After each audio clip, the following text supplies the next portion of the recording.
आमतौर पर जब भी किसी न्यूज़ चैनल के दफ्तर में आप जाते हैं तो खबरों पर काम होता है, लेकिन सवाल होते हैं सीधे तौर पर पत्रकारों के। लेकिन ये पहला मौका होता है जब एमपी न्यूज़ रूम में आज हम बात करने वाले हैं और इंदौर की जनता के जो तमाम सवाल हैं, एमपी न्यूज़ के दर्शकों के जो तमाम सवाल हैं, उस पर जवाब लेने वाले हैं इंदौर से कांग्रेस के लोकसभा प्रत्याशी सम्मानीय श्री पंकज संघवी जी से। पंकज जी, आपका बहुत बहुत स्वागत है एमपी न्यूज़ रूम में आकर। आपको सबसे पहले बताइए कैसा लग रहा है? बहुत अच्छा, अच्छी बात है, आपसे मिलने जुलने का मौका मिल रहा है यहाँ पर।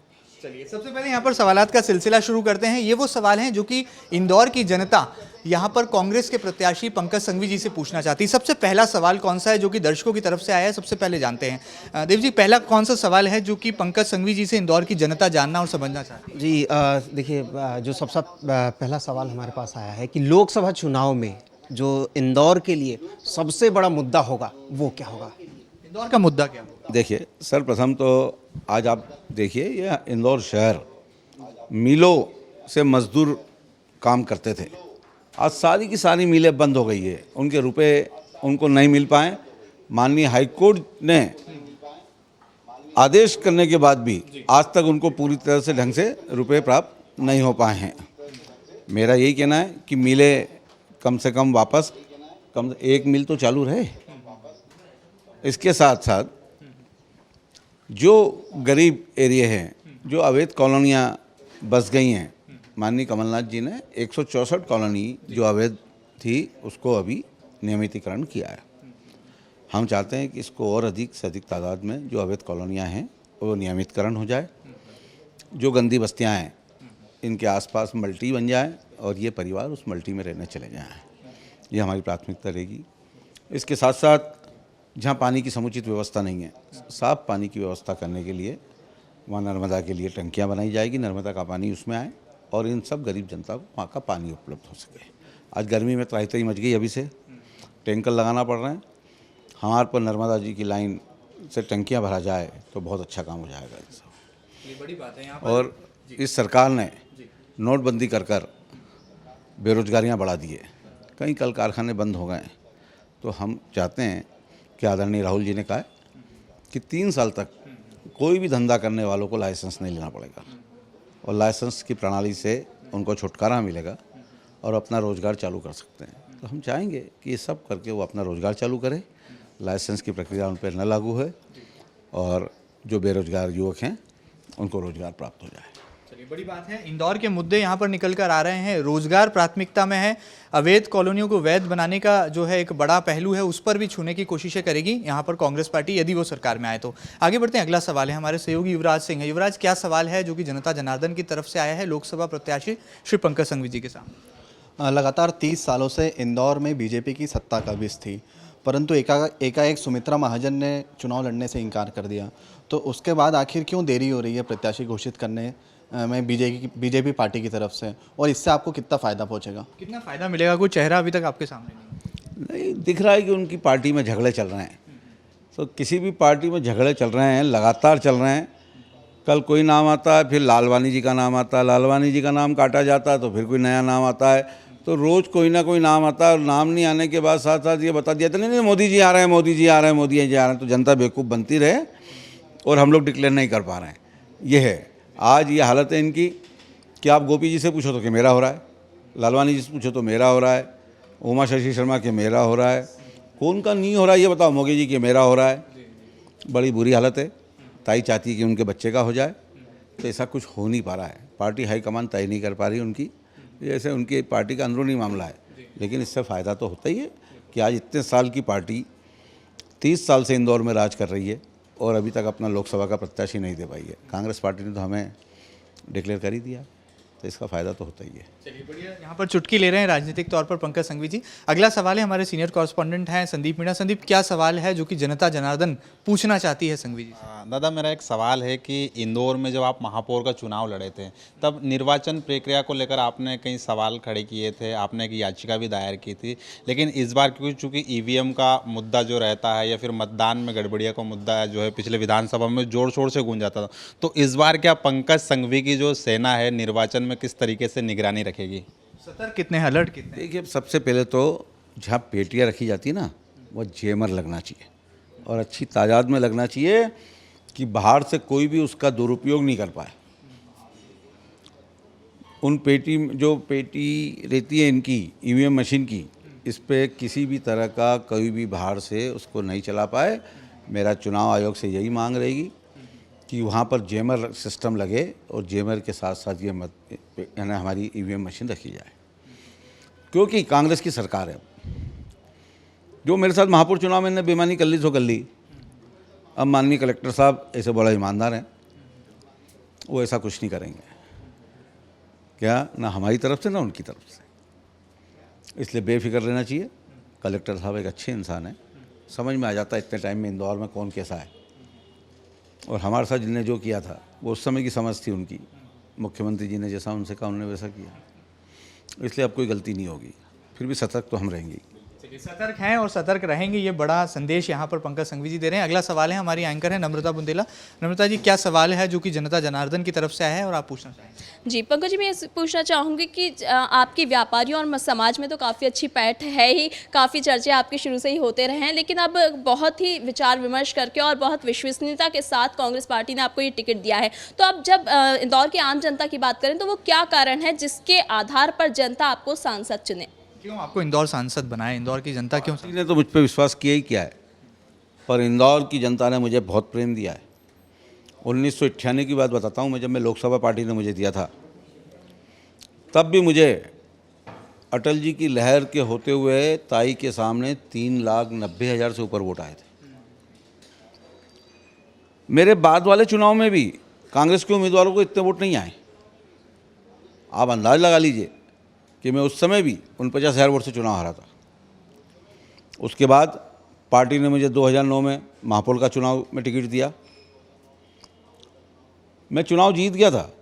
सरकार के और सरकार ने नुमाइंदे ने मुझको जिस गलत तरीके से चुनाव हराया था वो सबको मालूम है, इंदौर की जनता जानती है। मुझे 3,292 वोट से हरा हुआ घोषित किया। 3,15,000 वोट जब भी आए, आप अंदाज लगाइए कि जब मुझे इंदौर की जनता अपार स्नेह करती है, मेरे पे कोई दाग नहीं है, मेरा जन्म इंदौर में है, मेरी शिक्षा इंदौर में है, इन सब के होते हुए मुझे ये सब फ़ायदा हो रहा है।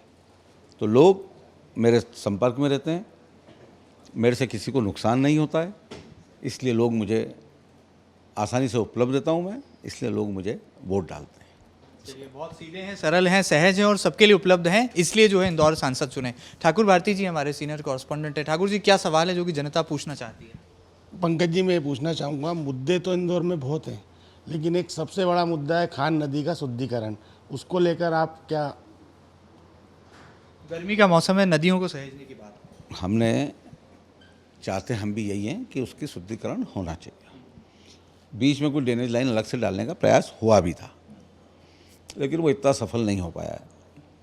अगर हम सांसद बनेंगे तो हम उसको व्यापक रूप से इसको साफ सफाई अभियान के तहत काम करवाएंगे और स्वच्छ पानी अलग रखेंगे, और जहाँ तक गंदा पानी है उसकी एक जो लाइन डाली गई है, इससे साथ साथ एक साइड में एक दीवार भी बनना चाहिए कि पानी उधर ना मिक्स होए कोई कारण से। ड्रेनेज लाइन का काम गुजराती समाज के पिछवाड़े हो चुका है, हमने उसमें अपनी दीवार भी तोड़ी थी और उन लोगों ने जिनको प्रोजेक्ट मिला उन लोगों ने वहाँ आके काम भी किया है, लेकिन बहुत लंबा है प्रोजेक्ट है, बहुत बड़ा प्रोजेक्ट है, इसलिए वो सफल नहीं हुआ है अभी। पर मैं उम्मीद करता हूँ कि इसको ढंग से देखा जाए तो साल भर में ये सफल हो सकता है।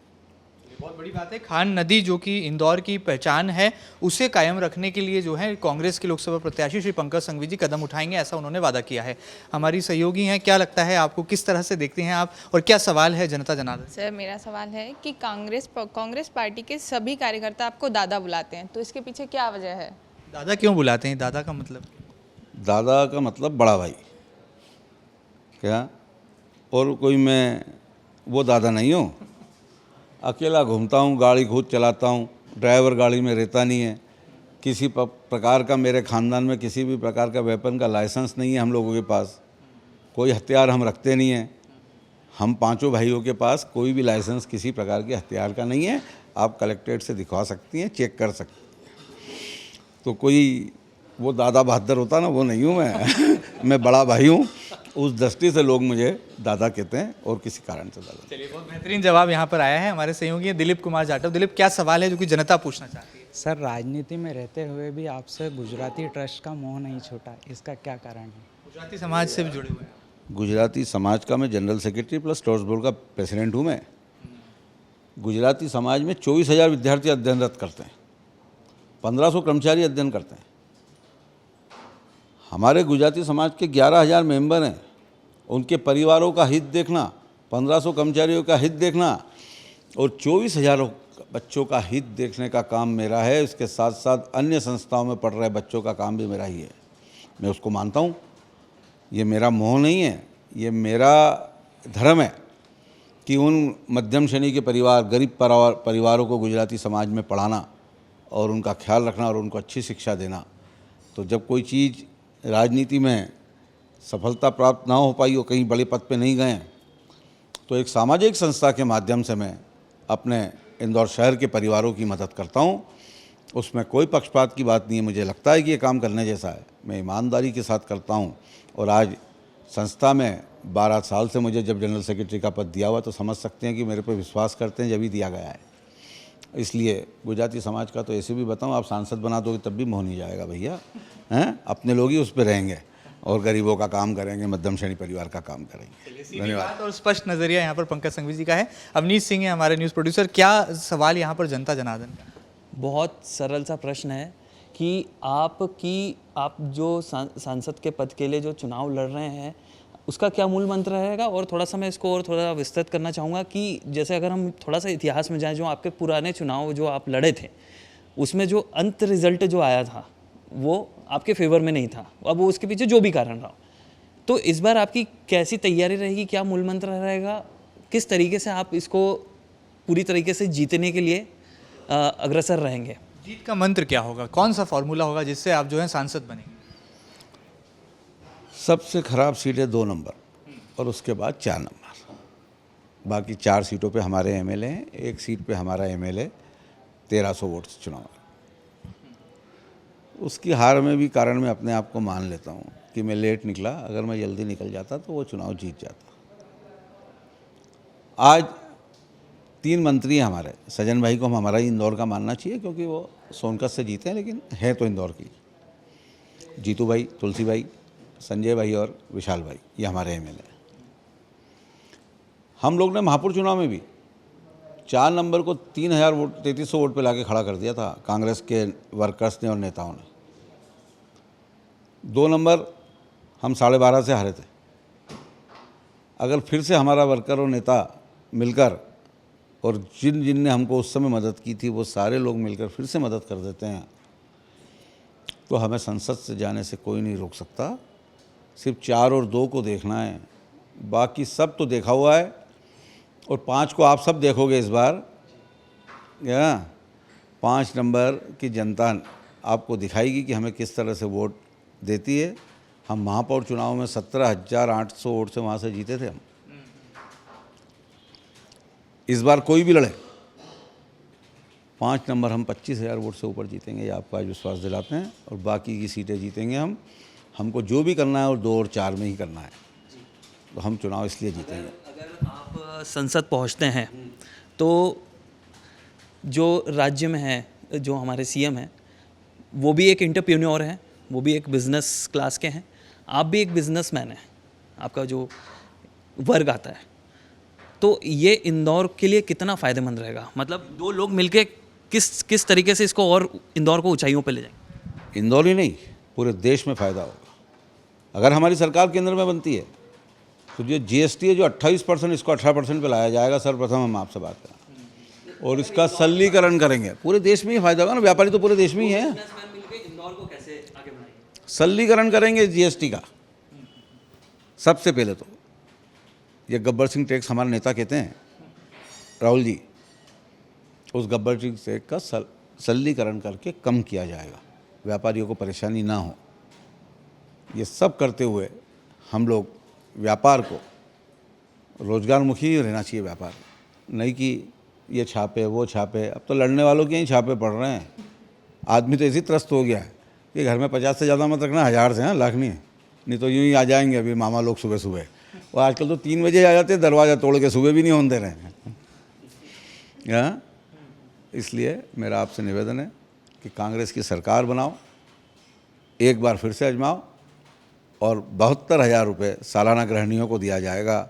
आदरणीय राहुल जी ने वादा किया है, उस वादे को निभाते हुए हम आपसे कह रहे हैं कि आदरणीय कमलनाथ जी ने मध्य प्रदेश सरकार के बनने के पहले जितने वचन पत्र में वादे किए थे उनको हमने लागू करने का प्रयास कर दिया है। हमने 22 लाख किसानों का ऋण माफ़ कर दिया है। बाकी के 28,000 किसानों को ऋण माफ़ ये हमारी चुनाव के बाद कर देंगे। इसके साथ साथ वृद्धा पेंशन 300 से 600 कर दी गई है। शादियों में जो 21,000 देते थे उसको 51,000 हमने देना चालू कर दिए हैं। और आदरणीय राहुल जी की जो घोषणा है कि हर महीने 6,000 हमारी बहनों को, गृहिणियों को मिलेंगे, वही साल में 72,000 रुपये मिलेंगे। इन वादों के साथ हम चुनाव जीतेंगे, ये आपको विश्वास दिलाता हूं। चलिए, बड़ी बात है, आत्मविश्वास भी है। और पीछे यहाँ पर एक पंक्ति लिखी है कि जो जीता वही सिकंदर। तो कहा गया है कि राजनीति के खेल में भी और चुनाव में भी जो जीतता है वो सिकंदर कहलाता है। जाते जाते संघवी जी क्या कहेंगे इंदौर की जनता से, मध्य प्रदेश की जनता से और हमारी एमपी न्यूज़ की लाखों लाख ऑडियंस से आप क्या कहना चाहेंगे? क्योंकि एमपी न्यूज़ वो चैनल है जो कि जनता के सवाल और जनता से सरोकार रखने वाली पत्रकारिता शुरू से करता है। हम चाहेंगे, आपसे निवेदन कर रहे हैं कि कांग्रेस की सरकार बनाओ और एक बार फिर से विश्वास कायम करो। हम आपको 5 साल में जो भारतीय जनता पार्टी बेवकूफ़ बनाती रही, 15 साल में कभी भी उन्होंने अपने किसी भी ज़मीन हमारे यानी कि नियमितीकरण नहीं करा अवैध कॉलोनियों का, हम उसको नियमितीकरण करेंगे। हम मिलों को फिर से चालू करने का प्रयास करेंगे और मिलों में जो बंद हो गई है उन मज़दूरों का पैसा उनको तत्काल दिलवाएंगे। माननीय हाईकोर्ट भी कह चुकी इनका पैसा दिया जाना चाहिए। इन सब का पालन हम करते हुए हम आपसे सबसे निवेदन करते हैं कि कांग्रेस की सरकार बनाने में मदद करें। बिल्कुल अपनी स्वभाव के मुताबिक, अपने नाम के मुताबिक बहुत सरल हैं, सहज हैं और सीधी बात करते हैं। कम शब्दों में ही सही लेकिन गहरी बात करते हैं। एमपी न्यूज़ रूम में लाइव थे हमारे साथ इंदौर से कांग्रेस के लोकसभा प्रत्याशी श्री पंकज संघवी। उम्मीद है कि आप सभी दर्शकों की जो तमाम जिज्ञासाएं हैं वो न केवल यहाँ पर शांत हुई होगी, बल्कि एमपी न्यूज़ के जो लाखों लाख दर्शक हैं उनके महन में, उनके जहन में जो तमाम सवाल हैं उसके भी जवाब हमने यहाँ पर श्री संघवी जी से ले लिए हैं। Over to studio.